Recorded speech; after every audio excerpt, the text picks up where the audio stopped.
এই ঈদে আমি ফার্স্ট টাইম সলো কাজ করা স্টার্ট করেছি, মানে মেইন ক্যারেক্টারটা সে থাকবে বা তাকে নিয়ে গল্পটা হবে। তো এটা আসলে আমাদের মেয়ে আর্টিস্টদের খুব কম সৌভাগ্য হয় আসলে। তো হিরো বেসিক গল্প আসলে আমরা বেশি করি, ডিফারেন্ট হিরোর সাথে কাজ করা হচ্ছে, আর সবগুলো এবার ঈদে আসবে। তিশা আপুর পর যদি মোশাররফের সাথে জুটি হিসাবে কেউ আছে সেটা হচ্ছে তানিয়া বৃষ্টি। হাজব্যান্ডের কোনো একটা মুদ্রা দোষ আছে। যে আমার ঝগড়াটা সবসময় হয় আমার বোনের সাথে। একটু বড় হয়ে গেছি, তো বড় বড় ফিলটা এখন নিজে নেই, ইচ্ছা করে নিজের হাতে নিজেই হচ্ছে ধরে রেখে রক্তর মতো মানে দাগ বানিয়ে আম্মুকে গিয়ে বলা যে ভাইয়া হ্যাঁ, যেহেতু ঈদটা আসলে চলে এসছে আর বেশি দিন নেই, সো আসলে ব্যস্ততা, ঈদের কাজ নেই।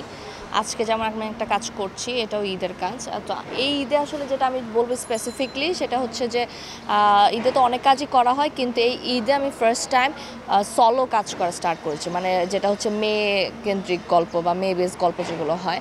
সো ওইটা আসলে আমি এই ঈদে প্রথম করা স্টার্ট করলাম। সো এইটা যেমন আজকে আমি যেটা করছি সেটার নাম হচ্ছে জয়িতার দিন রাত্রি, একটা গল্প।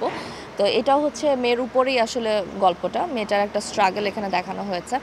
এটা পরিচালনা করছেন তুহিন হোসেন ভাই, এটা রচনা করেছেন আওরঙ্গজেব। আমার সাথে সাথে এখানে শরাফ আহমেদ জীবন ভাই আছেন, আরও কিছু আর্টিস্ট আছেন। তো গল্পটা করে খুব ভালো লাগছে। আর হচ্ছে আসলে প্রত্যেকটা আমার মনে হয় আর্টিস্টেরই ইচ্ছা থাকে, যে থাকে না যে মেইন ক্যারেক্টারটা সে থাকবে বা তাকে নিয়ে গল্পটা হবে। তো এটা আসলে আমাদের মেয়ে আর্টিস্টদের খুব কম সৌভাগ্য হয় আসলে, কারণ যখন একটা হিরো থাকে, সো হিরো বেসিক গল্প আসলে আমরা বেশি করি। তো ওই জায়গা থেকে কাজ করে ভাল লাগছে। আলহামদুলিল্লাহ যে আমি মেয়ে বেস গল্প করতে পারছি। তো এই আর কি, ঈদটা আমার মনে হয় যে অন্যান্য ঈদের তুলনায় এই জন্য একটু স্পেশাল হবে আমার জন্য।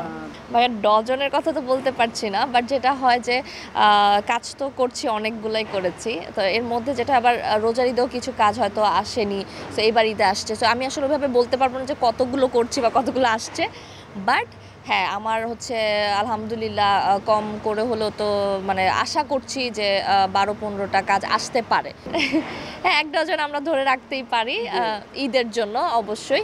আর সেটাতে অবশ্যই দর্শকদের পছন্দের মোশাররফ করিম আছেন আমার সাথে, নিলয় আলমগীর আছেন, শামীম হাসান সরকার আছেন, আরও কিছু নতুন পার্থ শেখের সাথে আমি নতুনভাবে কাজ শুরু করেছি, সে আছে। সো মোটামুটি অনেক ডিফারেন্ট হিরোর সাথে কাজ করা হচ্ছে, আর সবগুলোই এবার ঈদে আসবে।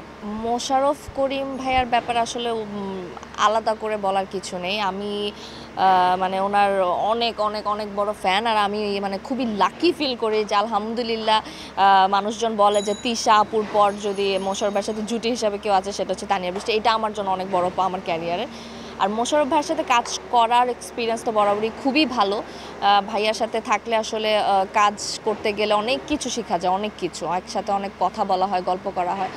তো ভাইয়ার সাথে কাজ করে আমি খুব আনন্দ পাই, কাজগুলো খুব ভালো হয়, দর্শক খুব ভালোভাবে নেয়। বাট আমার যেটা হয় যে আমার তো আসলে সিঙ্গেল ছাড়া ওইভাবে আমি ধারাবাহিকটা করছি না আপাতত। সো আমার সিঙ্গেলই ভাইয়ের সাথে অনেক করা হয়েছে। তো ওগুলো এবারও দর্শক দেখতে পাবে কিছু সিঙ্গেল একসাথে।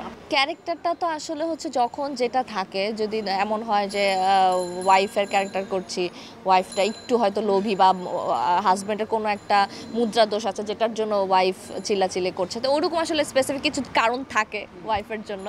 সো ওইটা ধরে আসলে চিল্লাচিল্লি করা হয়, এছাড়া কিছু না। বাট হচ্ছে মানুষজন আসলে আমাকে দেখলে এখন যেটা বলে মানে পার্সোনালি এসে যে আপু আপনি কি আসলে এরকম ঝগড়াটে, মানে রিয়েল লাইফে এই কথাটা এখন আমার শুনতে হয়। বাট আসলে আমি এরকম না, আমি ক্যারেক্টারটা আসলে আমি একটু চঞ্চল টাইপের মেয়ে, তো যার কারণে আসলে হয়ে যায় ক্যারেক্টারটা প্লে করা। দর্শক আসলে যখন অ্যাকসেপ্ট করে ওইটা তো বরাবরই খুবই আনন্দের একটা ব্যাপার, ভালো লাগে। তো যেটা হয়েছে যে ওই যে মানে দর্শক হয়তো এটাও ভাবে মাঝে মধ্যে যে হয়তো মেয়েটা আসলেই রিয়েল লাইফে হয়তো একটু ঝগড়াটে বা একটু এরকম, বাট আসলে আমি একদমই ওরকম না। আমাকে ক্যারেক্টার যেটা দেওয়া হয় আমি সেটা প্লে করি, আর আপনারা ওইভাবে আমাকে অনেক ভালোবাসা দিয়েছেন এই ক্যারেক্টারের জন্য, সো যার কারণে এটা আসলে কন্টিনিউ করা। বাট এছাড়াও আমি ডিফারেন্ট কিছু করছি, আশা করছি যে সব কিছুই ভালো লাগবে। আমি আসলে তো বাসার ছোট মেয়ে, তো আমার ঝগড়াটা সবসময় হয় আমার বোনের সাথে, আমরা তো 2 বোন।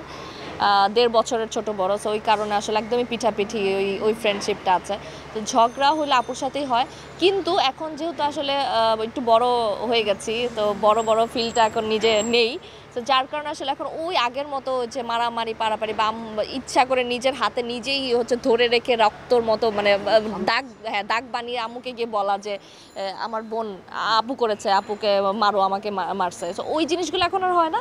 কিন্তু হ্যাঁ এখন হচ্ছে ঝগড়া লাগলে যেটা হয় যে একটু চিল্লাচিল্লি করে হয়তো 2 দিন কথা বলছি না, তারপর হঠাৎ করে আবার টুকটাক কোনো একটা বিষয় নিয়ে আবার নিজে যায় কথা বলতেছি, বা ও আমাকে কিছু জিজ্ঞেস করলে আবার নিজে নিজেই অ্যান্সারটা দিয়ে ঠিক করছে, এই জিনিসগুলো হয়।